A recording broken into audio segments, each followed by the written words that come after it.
Hello friends, എൻ്റെ പേര് പ്രസാദ്. ഞാൻ ബ്രിസ്റ്റലിൽ നിന്നാണ് സംസാരിക്കുന്നത്. ഈ വീഡിയോ യു കെയിലുള്ള ലാൻഡ് ലോഡ്സിന് വേണ്ടിയിട്ടാണ്. ബൈ ടു ലെറ്റ് ബിസിനസ് നടത്തുന്ന യു കെയിലുള്ള പ്രോപ്പർട്ടി വാടകയ്ക്ക് വീട് കൊടുക്കുന്ന ലാൻഡ് ലോഡ്സ് വേണ്ടിയിട്ടാണ് ഈ വീഡിയോ ഞാൻ ഉണ്ടാക്കിയിരുന്നത്. വളരെയധികം ചേഞ്ചസുകൾ വരാൻ പോവുകയാണ്. ഇപ്പോൾ നമ്മൾ പഴയതുപോലെ അത്ര ഈസി അല്ല. പ്രോപ്പർട്ടി കൊടുക്കുന്നതും ഇതിൻ്റെ പേപ്പർ വർക്ക് ചെയ്യുന്നതെല്ലാം വളരെ ബുദ്ധിമുട്ടായിട്ട് വരാൻ പോവുകയാണ്. അതാണ് റെൻറ്റേഴ്സ് റൈറ്റ്സ് ബില്ല്. ലേബർ കൊണ്ടുവരുന്ന ഒരു ചേഞ്ചാണ് റെൻറ്റേഴ്സ് റൈറ്റ്സ് ബില്ല്.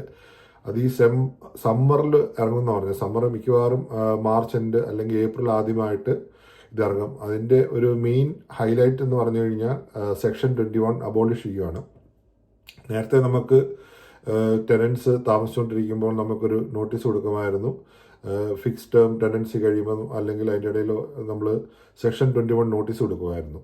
ആ നോട്ടീസ് കൊടുത്തു കഴിഞ്ഞാൽ നമുക്ക് ടെനന് പ്രത്യേക റീസൺ ഒന്നും വേണ്ട, ടെനൻറ്റ് ഇറങ്ങിപ്പോകാൻ പറയുക, അത്രേ ഉള്ളൂ. ടെനൻറ്റ് ലീഗലായിട്ട് ഇറങ്ങിപ്പോകും. അപ്പോൾ അത് ഇപ്പം സ്റ്റോപ്പ് ചെയ്യാൻ പോവാണ്. അതിന് പകരം സെക്ഷൻ 8 ആണ്. അപ്പോൾ സെക്ഷൻ 8 പ്രകാരം എന്നാന്ന് വെച്ച് കഴിഞ്ഞാൽ അതിൻ്റെ അകത്ത് ഇപ്പം റെൻറ്റ് തരത്തില്ല, റെൻ്റ് അരിയേഴ്സ് വന്നു, അല്ലെങ്കിൽ പിന്നെ ആൻറ്റി സോഷ്യൽ ബിഹേവിയർ, അങ്ങനെ ഉള്ള എന്തെങ്കിലും കാര്യങ്ങൾ വന്നെങ്കിൽ മാത്രമേ ഉള്ളൂ സെക്ഷൻ 8 നമുക്ക് കൊടുക്കാൻ പറ്റുള്ളൂ. അല്ലെങ്കിൽ നമുക്ക് വീട് വിൽക്കണം എന്നുള്ള അത് വിത്ത് പ്രൂഫോട് കൂടി ചെയ്യണം. അപ്പം അതാണ് ഒരു മെയിനായിട്ട് ചേഞ്ച് വന്നിരിക്കുന്നത്. സെക്ഷൻ 21 കംപ്ലീറ്റ് ആയിട്ട് അബോളിഷ് ആവും, സെക്ഷൻ 8 വരും. പിന്നെ ഉള്ളത് ട്രാൻസിഷൻ ടു പീരിയോഡിക് ടെനൻസീസ്. അതായത് നേരത്തെ നമ്മൾ 6 മാസത്തെ കോൺട്രാക്റ്റ് കൊടുക്കുമായിരുന്നു, 12 മാസത്തെ കോൺട്രാക്റ്റ് കൊടുക്കുമായിരുന്നു. അപ്പോൾ അങ്ങനെ ഫിക്സ്ഡ് ടേം കോൺട്രാക്റ്റ് അത് എടുത്തു കളയാൻ പോവാണ്. ഇനി തൊട്ട് പീരിയോഡിക് ടെനൻസീസ് ആയിരിക്കും. എന്ന് പറഞ്ഞു കഴിഞ്ഞാൽ 2 മാസം കൂടുമ്പോൾ റോളിംഗ് ഓൺ വരും. അപ്പോൾ ടെനന്റിന് നോട്ടീസ് കൊടുത്ത് ഇറങ്ങിപ്പോകാൻ പറ്റും. 2 മാസത്തെ നോട്ടീസ് കൊടുത്താൽ മതി, ഇത് കോൺട്രാക്ട് ടെർമിനേറ്റ് ചെയ്ത് പോകാൻ പറ്റും. പിന്നെ റെസ്ട്രിക്ഷൻ ടു റെൻറ്റ് ഇൻക്രീസ്. അതായത് ഇത് മെയിൻ ഒരു കാര്യമാണ്. വർഷത്തിൽ ഒരിക്കൽ മാത്രമേ റെൻറ്റ് ഇൻക്രീസ് ചെയ്യാൻ പറ്റുള്ളൂ. അത് ആനുപാതികമായിട്ട് മാർക്കറ്റിൻ്റെ ഇതിൽ വരണം. അത് റെൻറ്റ് ഇൻക്രീസ് ചെയ്യുമ്പോഴത്തേക്ക് അത് ടെനൻസിന് ചലഞ്ച് ചെയ്യാമായിരിക്കും. നമ്മളത് സെക്ഷൻ 13 എന്ന് പറഞ്ഞൊരു ഫോം ഒക്കെ കൊടുക്കും റെൻറ്റ് ഇൻക്രീസിന്. അതിൽ അവർക്ക് ചലഞ്ച് ചെയ്യാനുള്ള റൈറ്റ്സ് ഒക്കെ ഉണ്ട്. അപ്പോൾ നമ്മൾ അമിതമായിട്ട് റെൻറ്റ് കൊടുക്കാം, അത് എസ്പെഷ്യലി അങ്ങനെ കൊടുക്കാൻ പാടില്ല. ഒരു ലാൻഡ് ലോഡ് അമിതമായിട്ട് റെൻറ്റ് ചാർജ് ചെയ്യാൻ പാടില്ല. അപ്പോൾ അത് ബാൻ ഓൺ റെൻ്റൽ ബിഡിങ് വാർ, അപ്പോൾ അതൊക്കെ പോവും. പിന്നെ റൈറ്റ് ടു റിക്വസ്റ്റ് പെറ്റ്സ്. പെറ്റ്സിനെ അവർ ഒക്കെ അലൗഡാണ്. ഇനിയിപ്പോൾ നമുക്ക് പട്ടീനെ പറ്റത്തില്ല, പൂച്ചയെ പറ്റത്തില്ല, അങ്ങനെയുള്ള കാര്യങ്ങളൊന്നും നമുക്ക് ടെനൻസിനോട് പറയാൻ പാടില്ല.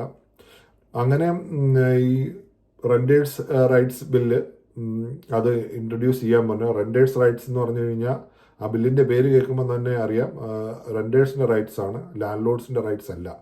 അപ്പോൾ അതുകൊണ്ട് ഇത് മുന്നോട്ട് വളരെ ബുദ്ധിമുട്ടായിക്കൊണ്ടിരിക്കുകയാണ്. ലാൻഡ് ലോഡ്സിനെ സംബന്ധിക്കുന്നവളും മുന്നോട്ട് വരുന്ന കാലങ്ങളിൽ ബുദ്ധിമുട്ടായിരിക്കും.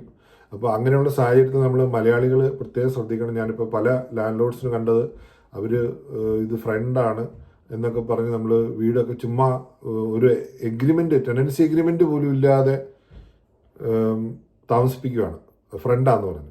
അപ്പോൾ അപ്പോൾ അതിൻ്റെ ഒരു ഉദാഹരണം ഞാൻ പറയാം. ഫ്രണ്ടാന്ന് പറഞ്ഞെങ്കിൽ ടെനൻസി എഗ്രിമെൻ്റ് പോലും ഇല്ലാതെ താമസിച്ചു. പിന്നെ അവസാനം ഭാര്യയും ഭർത്താവും തമ്മിൽ വഴക്കായി. അപ്പോൾ പിന്നെ ലാൻഡ് ലോണിൻ്റെ അടുത്ത് വന്നു. അപ്പം ഡിപ്പോസിറ്റ് അവളുടെ ഞാൻ കൊടുക്കാം, ഇവളുടെ എങ്ങനെ കൊടുക്കാം, റെൻറ്റ് ഞാൻ പകുതി കൊടുക്കാം. പിന്നെ ഭർത്താവ് പിണങ്ങിപ്പോയി. ഇപ്പോൾ ഭാര്യ പറയുന്നത് ഞാൻ എൻ്റെ ഷെയറേ കൊടുക്കുകയുള്ളൂ.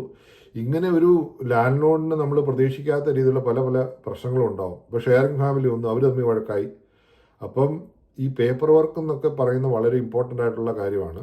നമ്മൾ അതിൻ്റെ അകത്ത് അല്പം പൈസ മുടക്കിയെന്ന് പറഞ്ഞാലും, ഇപ്പം എനിക്ക് ഏജൻസി ഉണ്ട്.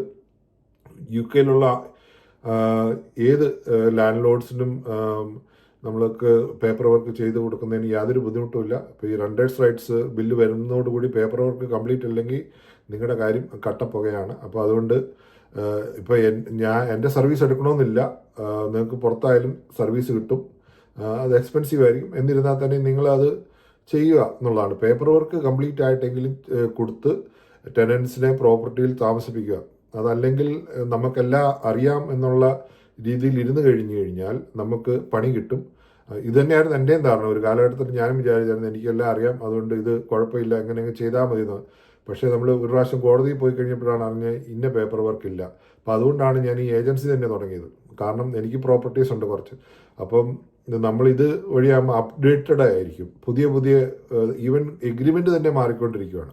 ഓക്കെ, അപ്പോൾ അതിൻ്റെ പേപ്പർ വർക്കുകളെല്ലാം എപ്പോഴും മാറിക്കൊണ്ടിരിക്കും. നമ്മൾ പ്രതീക്ഷിക്കാതെ തന്നെ മാറിക്കൊണ്ടിരിക്കും. അപ്പോൾ അങ്ങനെ വരുമ്പം ഞാൻ ഈ ലൂപ്പിൽ ഇരിക്കുന്നതുകൊണ്ട് ഞാൻ പ്രൊട്ടക്റ്റഡ് ആണ്. എൻ്റെ പേപ്പർ വർക്കെല്ലാം കറക്റ്റാണ്.